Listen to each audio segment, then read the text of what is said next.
ஆலமரத்தின் மற்றொரு வகையான துவக்கம் மிகவும் வித்தியாசமான ரகம். பறவை ஒன்று ஏதேனும் மரக்கிளையில் ஆலமர விதையை போட்டுவிடுகிறது.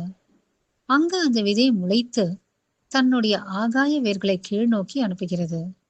கீழே செல்லும் ஆகாய வேர்கள் மண்ணை தொட்டதும் உறுதியான தூண்கள் போன்ற தண்டாக மாறுகின்றன. காலப்போக்கில் மேலும் மேலும் விழுதுகள் கீழ்நோக்கி வருகின்றன.